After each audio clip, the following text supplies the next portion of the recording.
Well, good morning. We certainly welcome you today, those of you who are viewing, to talk about a very important program. Very important.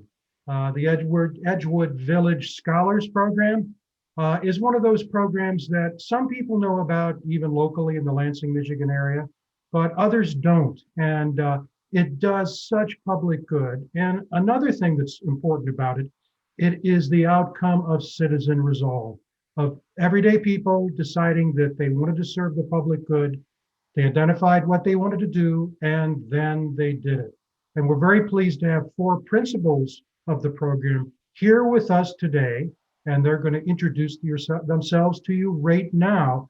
Let's start with the founder of the Edgewood Village Scholars Program, my longtime friend, John Duley. John, please introduce yourself.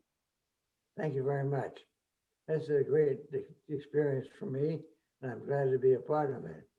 I've been in the campus ministry since I graduated from seminary in 1948 and came here in 1962 and have been at Michigan State since then. And we got involved with housing because people here were concerned about housing in a variety of ways. And as a result, I spent time both as part of the faculty at the university and partly mainly as the campus minister for since 1962. I came to this campus, and I've been a faculty member, founder of this program, indebted to people like John Melcher and Donna particularly for making the program work as well as it does. But when housing was an issue in East Lansing, Edgewood Church decided to build Edgewood Village, which was for low-income residents in the East Lansing area, so they would have the opportunity to go to East Lansing public schools. And the Scholars Program is based at Edgewood Village. Excellent. And that was Judy Gardi, John's daughter. And for those of you who don't know, John just celebrated his 100th birthday. So happy birthday again, John. Great. Just so many contributions over decades. Not only a legend, but such an inspiration. Donna, it's a pleasure to have you here today. Thank you. Thank you for having me, Frank. I wouldn't be here if it wasn't for John's vision and foresight. And I came aboard the program in probably its earliest days in 2008. I was working at Michigan State as a professor in the residential college in the arts and humanities. And John and I crossed paths, and John told me about this vision dream that he had. And it intersected with some of my interests. And as Vincent Delgado told me back in the day, nobody says no to John Duley.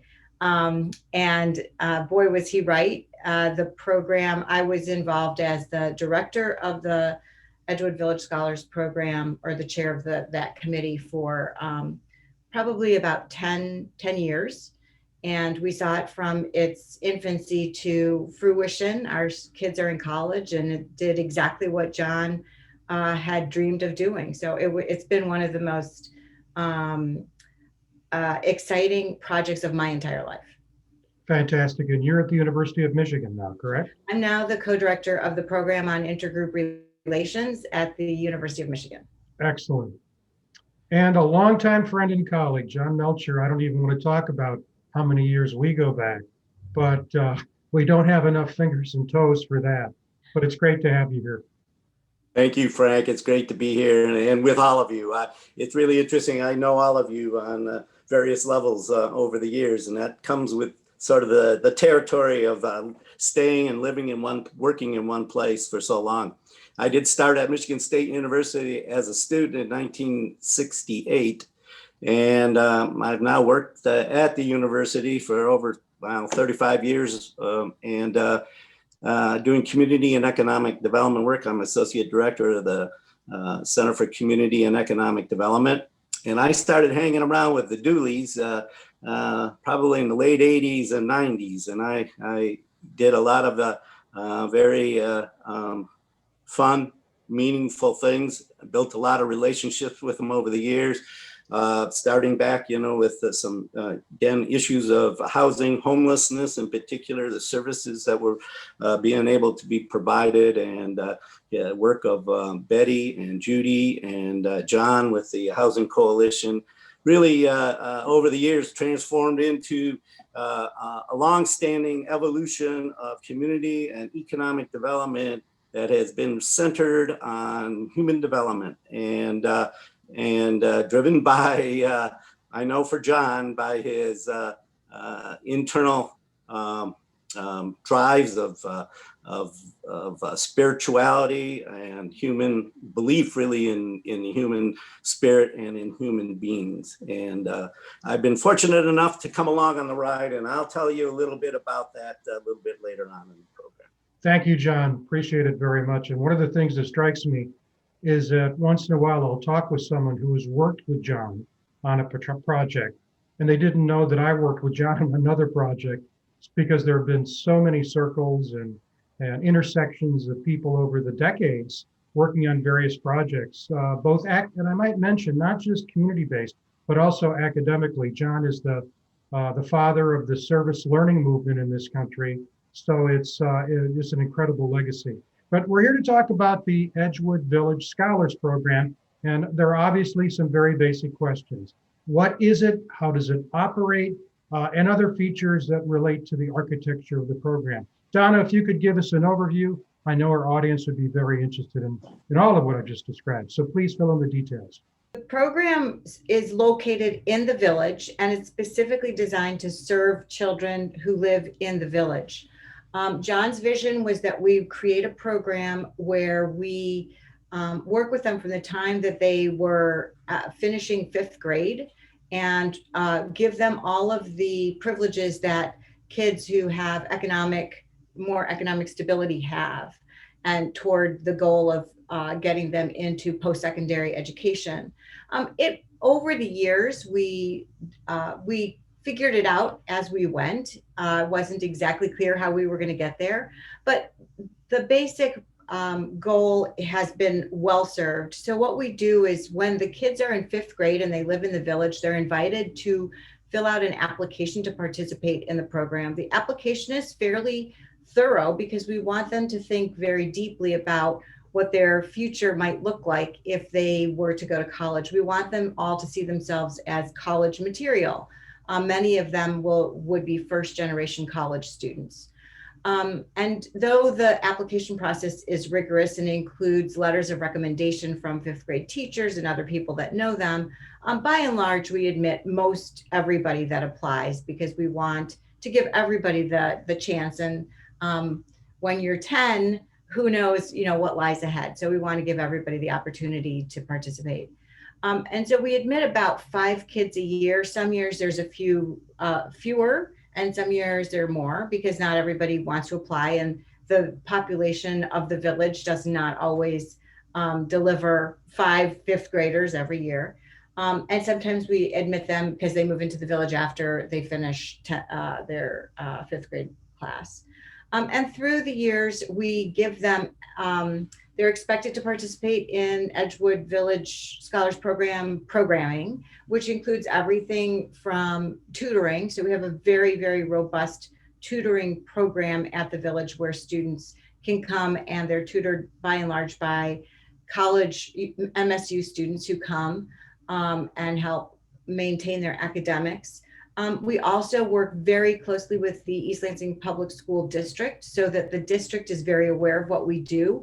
We're like a hand in glove. We communicate with them, and in fact have school district members on our scholars committee board, so that they know exactly what we're doing, and we can communicate both ways. We're involved with the counselors both in the middle school and the high school, so they know who the scholars are.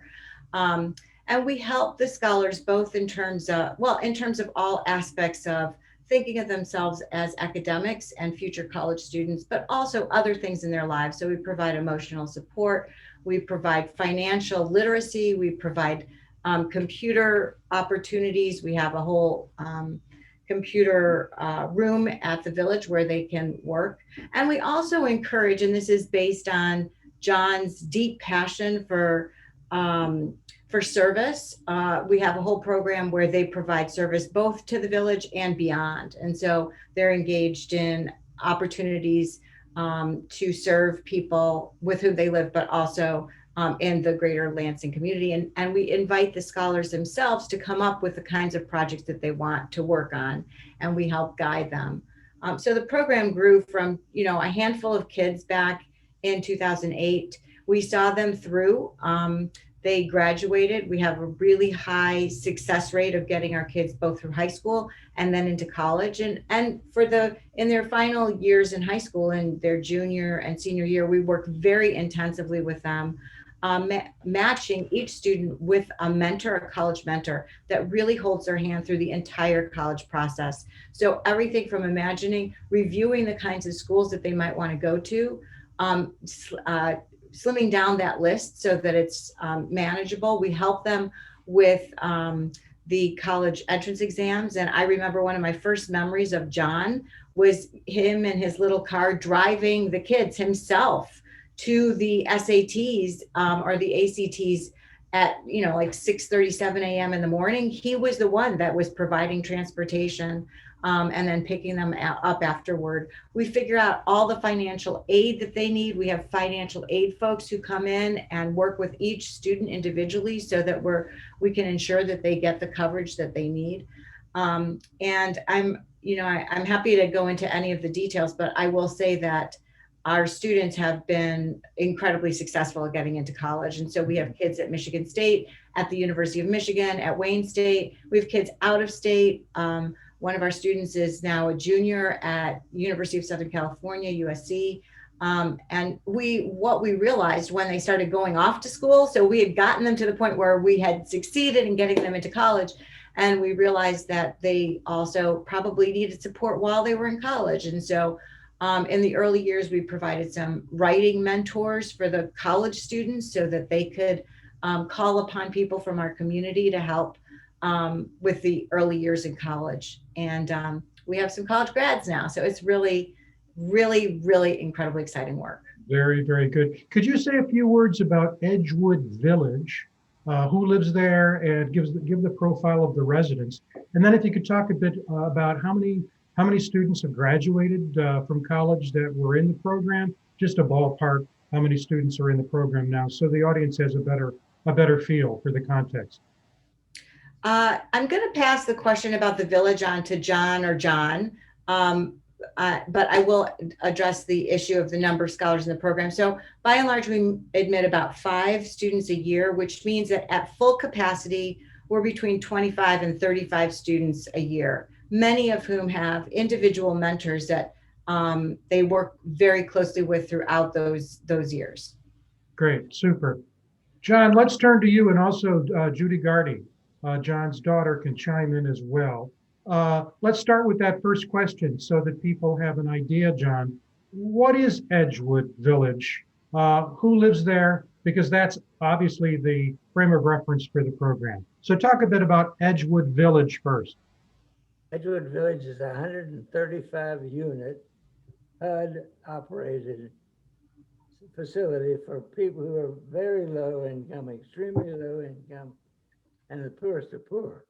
They pay 25% of their income for rent, and The remainder is subsidized. and it has 35 single bedroom units for older people who are on Social Security primarily. And then the rest of the building, the other 100, are 2, 3, and 4 bedroom homes that accommodate people and families of all sizes.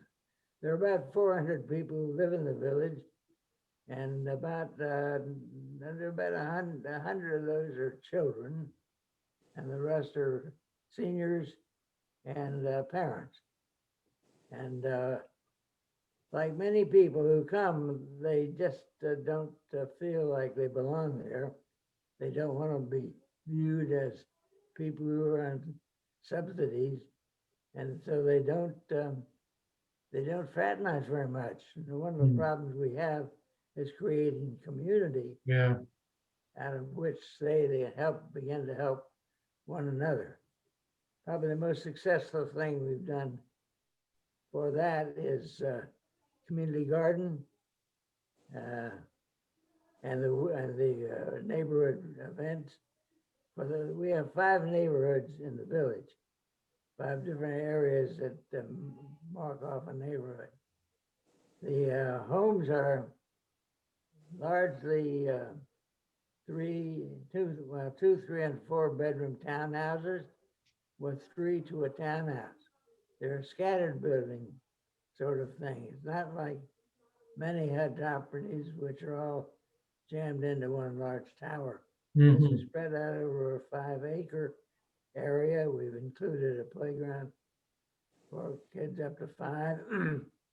And the most powerful generator of community, I think, has been the artwork that we have done at the garden, and the garden itself, creating a place of interacting together in a creative way over new things for most of these people, having a garden of their own and being helped by the university's community garden program at the College of Agriculture. We used their help extensively to do testing of the ground to know what kind of fertilizer we need, and giving support to the people who are doing gardening for the very first time in their life.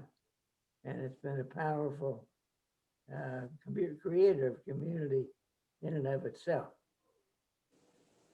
Well, that's terrific, John. Thanks for that. Talk a bit about the program itself. What you just described, it seems to, well, it does. It fits perfectly in with the architecture of Edgewood Village generally. But you came up with the idea, or at least you were there at the genesis of this program. Why did you decide to do this? And I think it's also important, especially for the audience, to talk a bit about how it's funded as well and where those resources come from. But talk about your role, how it got started, how it evolved. Then people like Donna and John got involved too. But talk about the beginning of the program. The property was owned by Edgewood United Church Okay. and a developer named Zimmerman in Detroit. Okay. And they had owned the property for 20 years. And the practice of HUD is when you own the property for 20 years, you have the right to take it and use it for something else. Mm-hmm. The choice was, should we continue this program as a low-income program related to HUD, or should we make it into middle-class housing? Because it's a very attractive piece of land, 5 acres with townhouses of 3 to a unit, and the only tower is one of 30 single-bedroom apartments for adults. I mean, for very older folks who are on Social Security. And there are about 400 people who live there altogether. So Dad, how did you start the Scholars Program?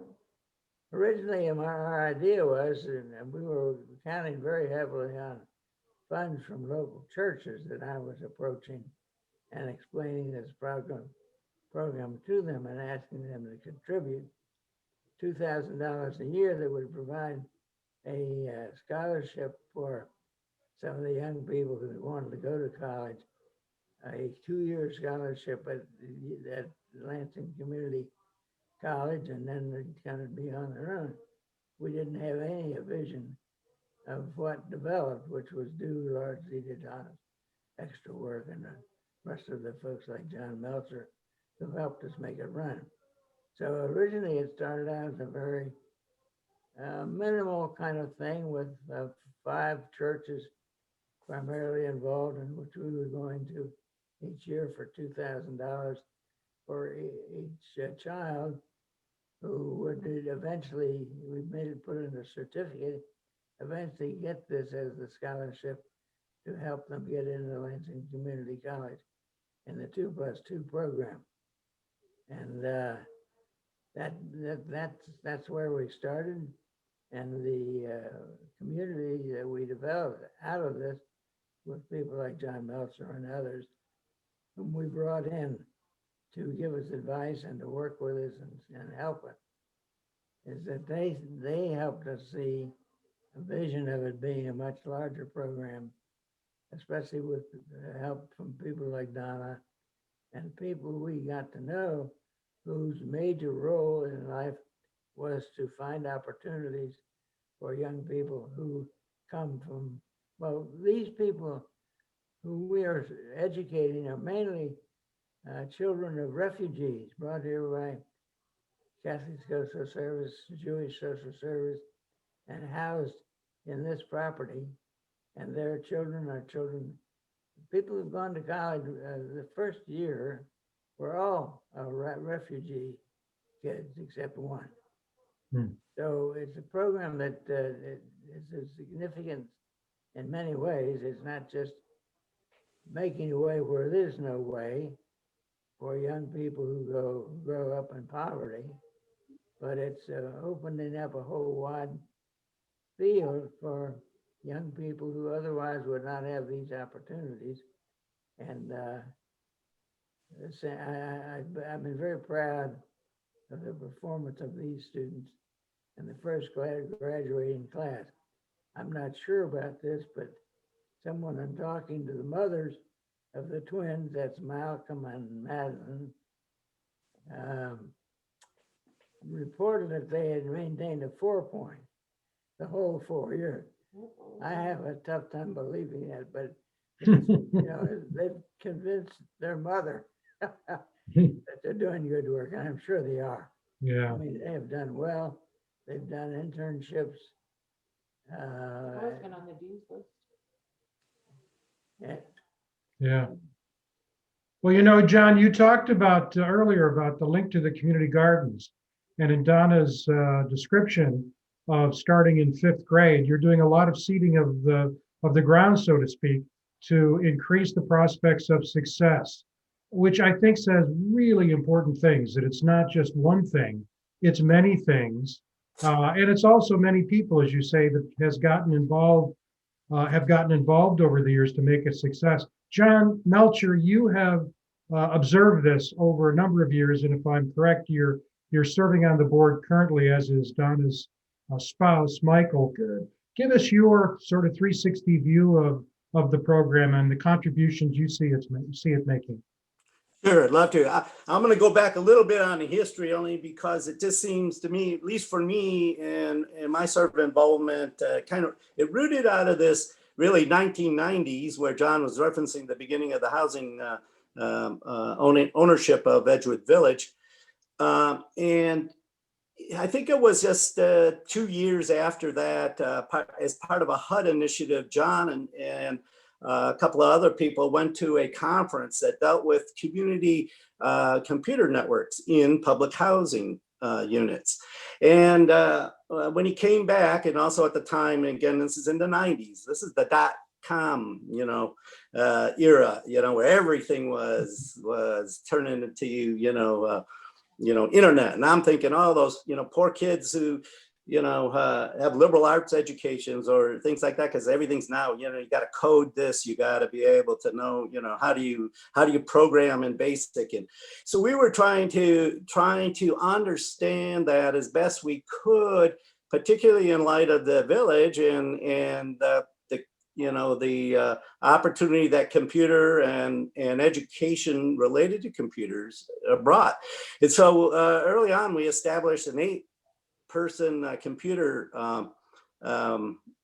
lab inside the tower building. The only community space we had. Over, another room right close was the book nook, because we had the library coming, bringing books on a regular basis, the bookmobile. And what there was at that time was in support of the village, a committee that John had put together from a lot of his relationships and contacts in the community and through his work at the university, and people who are now in various levels of positions, working at the library, at the community college, just all over the community.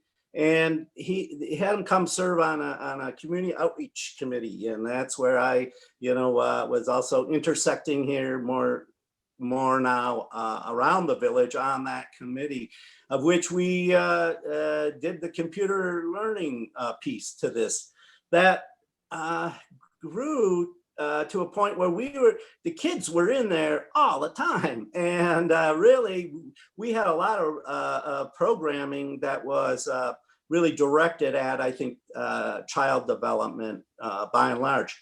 At the same time, again, I'm part of the university. There was an initiative that grew out of interest, Dozier Thornton and some others at MSU. It's called Lap Tots, which had to do with learning assistance of parents and kids. And we partnered with the Head Start program to actually have some computer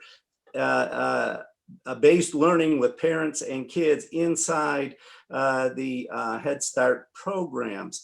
Well, this kind of, John was all a part of this. And this closing the digital gap idea, trying to create then a nonprofit organization that would really help to be able to bring some levels of opportunity and access, because we could see how important, this was becoming.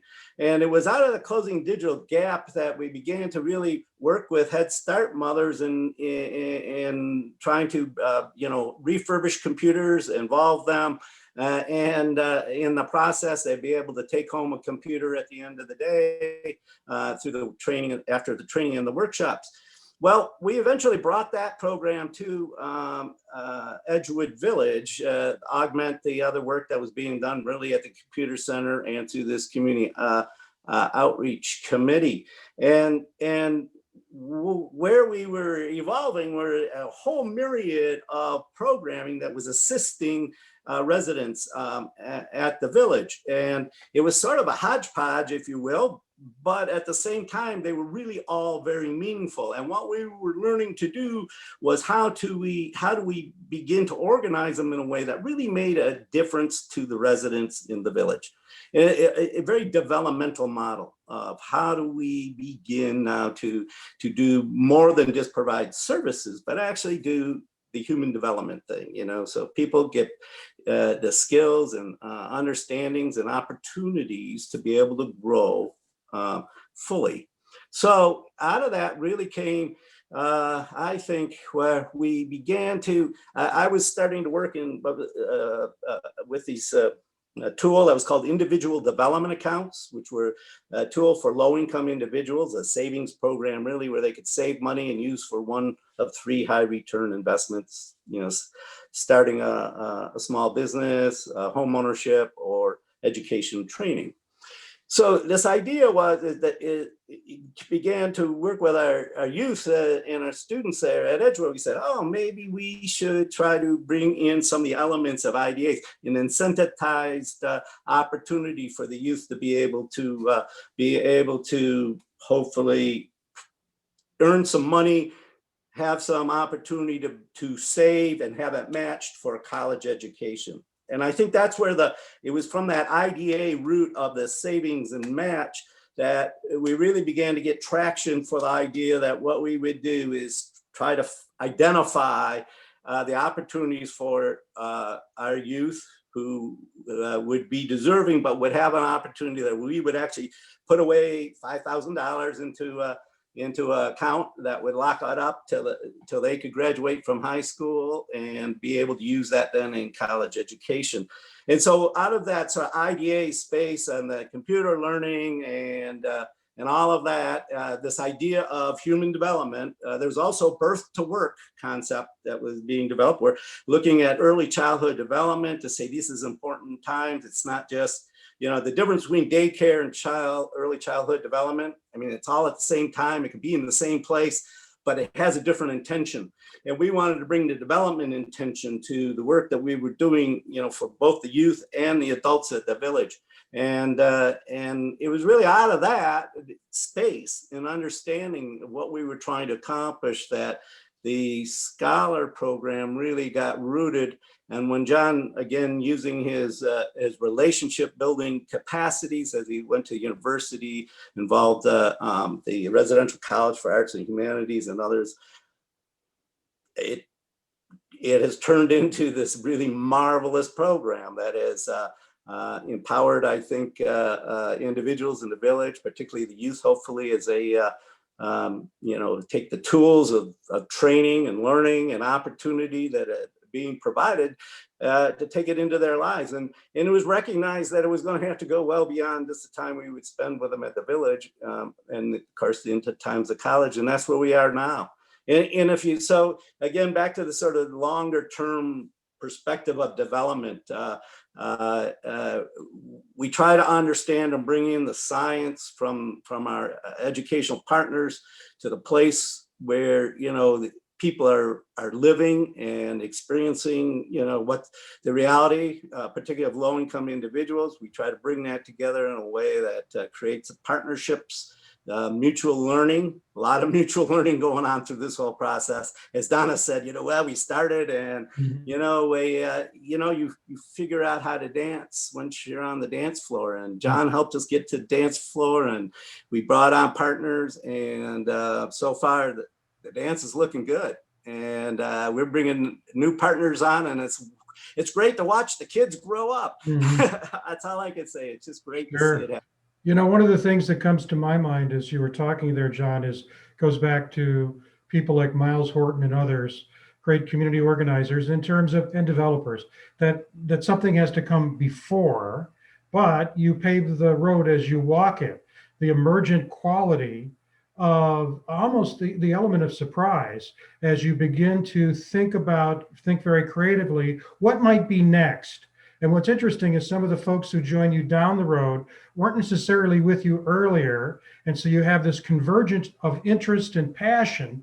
And again, as I said at the program's opening, what one of the things that really excites me about this is not a government program. It's not an agency program. It wasn't envisioned and conducted by professional staff, so to speak. I'm not criticizing any of that. What I'm saying is how we sometimes, it's under the radar how important it is for citizens, everyday people like ourselves, to essentially come together, envision, collaborate, partnership, widen the web, and make things possible that otherwise wouldn't be, or wouldn't be as they could be. And the other thing that struck me as you were talking, John, was this, all the learning that went on for you and the group that was involved. It's not, again, this is the concept. Well, if you're a professional or if you're experienced, and you apply what you know. Well, what happens is you learn, always learning as you go through. And that leads me back to Donna to ask you the question. From the time you were involved in the program, what were some of the, I wouldn't say biggest surprises, you may want to talk about that, but what did you learn? And how have you carried that learning into other things you've done in your career? Oh my God, the program has changed my life. It's changed how I think about both college education, but about low-income folks and the potential that lies in that community. I can't say enough about how, John had this vision. His vision was that we help our kids get to some kind of secondary education. And at the time that John brought me into the program, I was the mother of 4 kids who were all in public school with these kids, and these were my children's classmates. And I realized I would lie in bed at night thinking, what am I doing for my kids that the village kids need as well? And that's literally how piece by piece I would say, okay, right now, my kids need to be studying for the SAT. The Edgewood kids need some kind of tutoring. Right now, my kids need, we need to be thinking about financing education. Those kids need the same things. And so really the whole program grew up as I shepherded my own children and the village children through this whole college process. Sometimes my kids would say, Mom, I feel like you're spending more time at the village than you are at our dinner table. But I will say that I was working full time. I had 4 kids at home, and there were nights where I would walk into the village really exhausted, as anybody might understand. and leave always with this sense of energy and hope. Mm. Because what those kids that I feel very maternal toward brought me was, their enthusiasm, the raw material was there. I didn't have to do very much. I did a lot of listening to the kids in the village. This is what we want. We constantly were bringing them into, to our meetings, because we would sit in meetings without kids. And I'm like, this doesn't make sense. They need to have a say in what this program should look like too. So we incorporated kids into all forms of decision making. And it was just, it's been a remarkable journey for me as I see, these kids grow into young adults and find their own way in the world and make their way out of the village. It's, but also come back to the village and give back, because so many of them feel as though, as John had mentioned, there was shame involved in living in the village for some of those early residents. And now I think that, this whole cohort of kids that have grown up through the program and gone off feel indebted to the village and feel as though, they got their roots were deep and allowed them to blossom as they have. So it's just been incredibly remarkable. Partnering with community partners, it has been a shoestring budget. Literally, when I came on board, it was John Duley's Christmas letters that were funding the program. We learned pretty quickly that our vision of helping provide college tuition for 4-year college programs was not going to come out of John Duley's Christmas letters, but that these, there were federal programs that we could tap into for our kids and help them find the money for 4-year colleges. We moved from a vision of having everybody go to community college to, as many kids as we could get into 4-year colleges, and most of them did end up and do go to 4-year colleges now.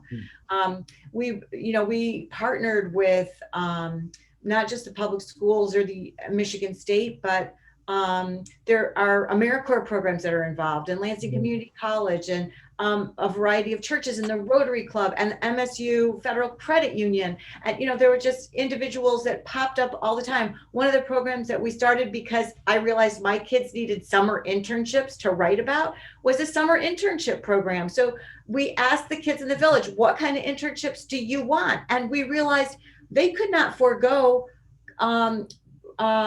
earning money during the summer. So we needed to find paid internships for our kids. And we reached out to the community once we realized our kids were interested in everything from, from dentistry to working with crime solving units.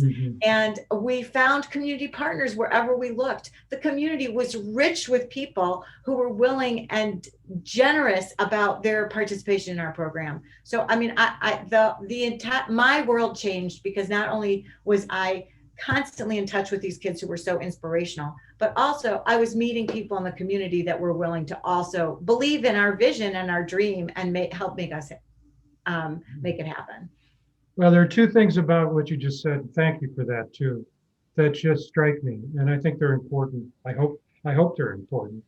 And that is that there's a lot of literature these days about the intersection, and what you did was the intersectionality of your own life with the kids and how the two could become connected.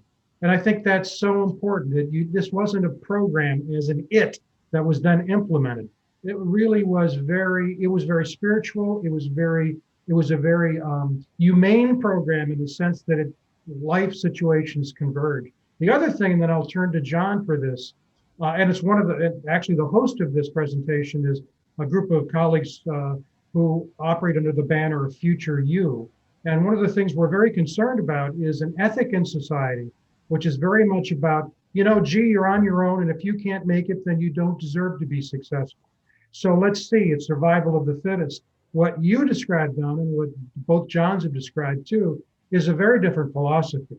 And that is that we're here to help, to assist, to enable those to be as successful as they might be, to achieve their potential. And John, when you talk about your life as a minister, you always talk about the importance of the benediction. That's the most important part of the service, because at that point you have to ask yourself, what will I do after I leave today, after I leave the church? How will I take what I've been hearing and what I've been praying for? How do I put that in reality? So when you think about the Edgewood Village Scholars Program, how does that connect to you really, and I'm going to use this word, to your overall ministry? Well, it's interesting to me to listen to the tale that's told by my colleagues, because one of the real problems in the village was that we made it a point to create, where there was a library, a 8-computer lab for people to use and learn enough about using the computer to own one. And after they did the course, we would give them the computer and access to the internet. It was right in the base, in the first floor of the tower. And everybody had to pass the computer. There was a library there.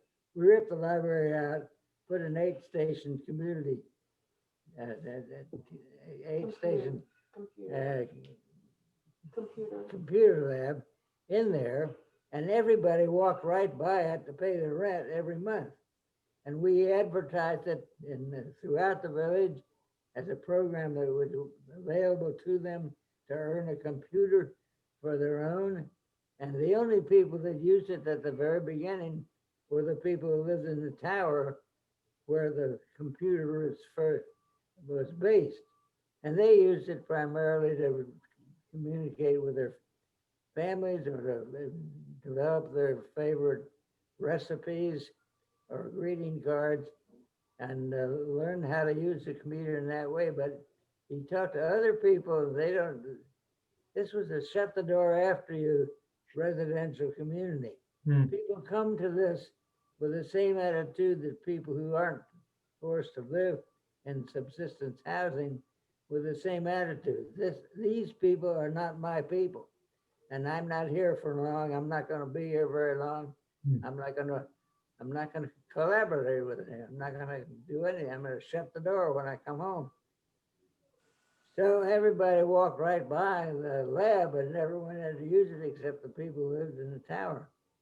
So we had to begin to figure out how to break that image that people come to the village with, and even those who live there are stuck with it, that they think this is a very negative thing to be involved in, and they didn't want people to know they were there, and they weren't going to be there very long, so they were just going to get in and get out. Well, that's terrible. We had, when we purchased the property, HUD was anxious to have each property develop a neighborhood network of computers that give the kids a better level playing field and to help prepare people to be employable.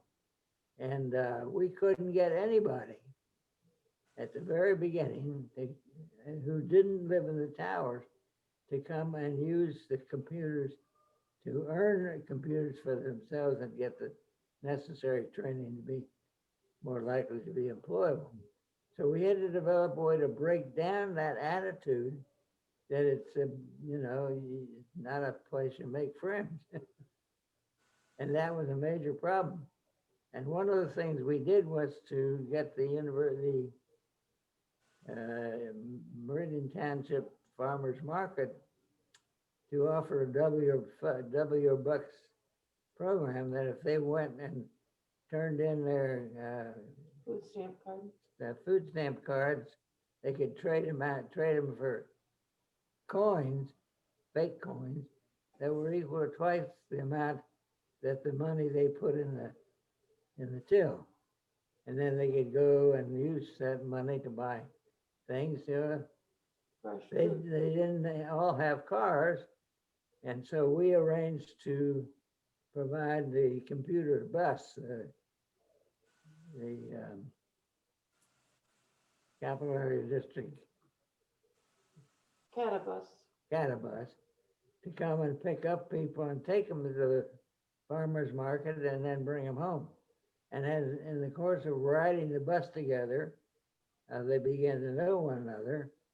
And then they also were asked to help us design the building we wanted to build because we were overusing the tower for something it wasn't designed for, We needed a community center. community center. And so, you know, we asked people to meet with an architect and say, well, what would you like in an activities building? Because HUD was wanting network centers to be created, but the manager of the property was a naysayer. Anything I would suggest her, she'd say, no, they won't ever do that. But the assistant manager was much more open and a much better person to relate to the kids and to the parents. So the problem became, how do you break this down? Well, one of the things we did was to use CATA to get people to go to the farmer's market and get to know one another and that process. And then we asked them, first, we hired an architect to design a building and asked him to run some chances for people to tell what ought to be in it. And we had 3 poster things in which we asked the residents, a group of the residents, to indicate what they would like to have in an activities building, group of young people, and a group of staff. And every time he met and made posters, he corrected it until we had before us the present building that stands there now. And so they had some sense of ownership in the building. And when we started, you know, we began by providing activities in which they engaged in to their own benefit that would not have happened otherwise. We had to break the ice and get people to be open with one another and to participate in activity.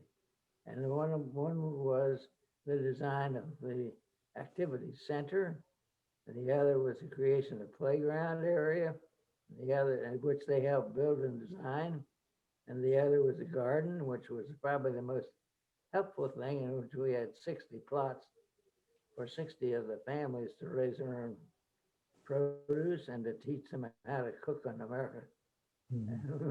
American food, because many of these people are refugee families brought here by Catholic Social Service and Jewish Social Service and other churches, and living in the village because they don't have any other place to go.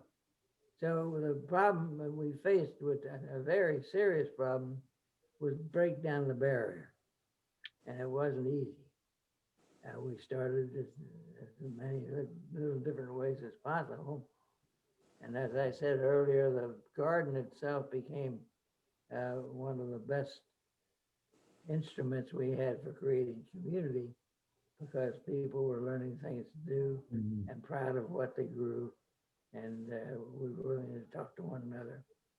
Yeah, I think, John, as you were talking there, it reminds me again, I'm thinking back to what I used to teach in community development. It's so illustrative. You know, it's one thing for professionals and those who are providing services to collaborate with each other. Often what gets lost in the mix are the beneficiaries. And so what happens is programs often come into play that those who are providing think those who are receiving need. But what you did, obviously, was to engage them. That's the word. It's not just collaboration. Engage them so that what eventually came to pass was things that met their needs. And that's so critical and often lost.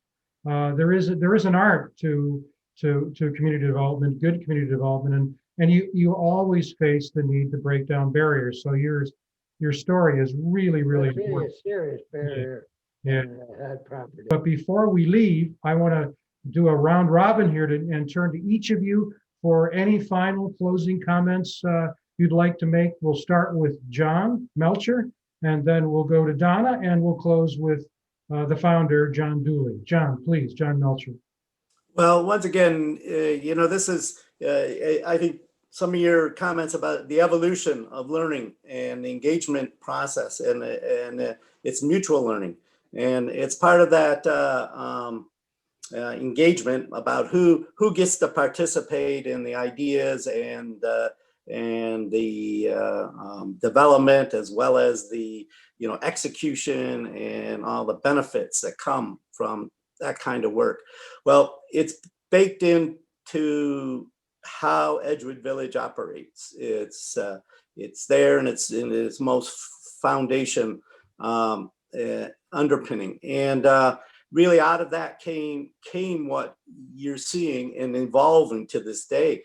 And it's people like Donna who you could just hear it when she started talking about this, the passion, it's real to her, so real. I mean, and life is that. And that's this, to be able to translate that into a place is takes again a gift of so much. I can't even begin to put the adjectives to it.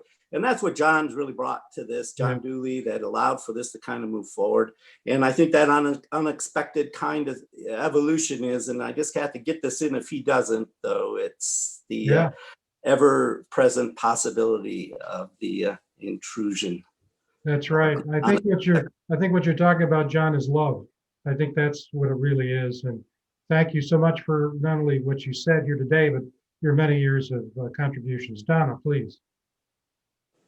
I want to say that this, John Duley inviting me to participate in this program changed my life more than it probably changed any of the kids that we touched. It profoundly impacted how I believe community can come together and create change at the most local level. I think that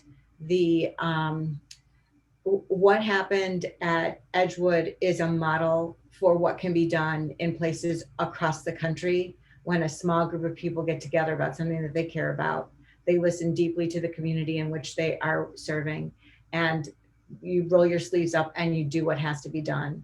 So for me, it's been a labor of love, and I am forever, ever indebted to John Duley for his brilliant ideas and and to the entire community for allowing me to help watch these seedlings grow and blossom. Well, thank you, Donna, for engaging in this program the way you did phenomenally. So, and all your years at Michigan State and now at the University of Michigan. Excellent. John Duley, we're going to give you the last word. Closing comments from John. What I would like to see happen is the people who are not in the Scholars Program, who live in the village, who are 18, would all graduate from high school. And in order to facilitate that, I would like to, at the 8th grade, take these youngsters who are not in the Scholars Program and take them to the Ingham County District Library, Ingham County Intermediate School District, and show them this program for juniors and seniors who want to be prepared for employment. And they teach people all kinds of crafts, and to give people at the 8th grade level, because it's 9th grade level when they drop out of school, a vision of what might be possible for them during their junior and senior year to be prepared for employment, whether it's painting or carpentry work or child care or senior care, whatever. They have at the intermediate school district a complete battery of skills and crafts that people need to develop that are desperately needed in our society, but which won't be provided by the present education of people if they don't learn two things. They need to learn how to communicate with a computer and to lead in their communication skills of interacting with people. And we try and hope to be able to extend this program to those who are not the scholars, but who need to be the craftsmen of our society. And as David Hollister reminded us, those young people who do not have at least two skills, skill of communication and a computer skill, will be very, very difficult to find employment. Yeah. So we want to continue to investigate and use the other resources we have not tapped yet for preparation for employment for those who don't want to go to college. And the other thing is we're going to run out of sixth graders somewhere along the line, and we should be thinking about how to extend this program to the other 28% of the children in the village who live in poverty, so that they can be employed. And not only that, first of all, you have to graduate from high school, but they need two skills: computer skills and ordinary communication. So that's part of the dream yet, is to develop for those who are not scholars the way to become craftsmen. Yeah, and you're right, John. The thing that strikes me again, a visionary never stops envisioning. And so a program is never done. It's always evolved. And what you're speaking to now, I know that many in our audience will really applaud, and that is college isn't necessarily for everyone. I mean, it's there, it's obviously important, but you're saying fitting people to the needs of society and also the gifts that they have. So all the work you've done, John, God bless you, just incredible. This is one example. Thank you for taking the time. I know our audience has a much better idea now of not only what the Edgewood Village Scholars Program is, but why it's so important. Thank you.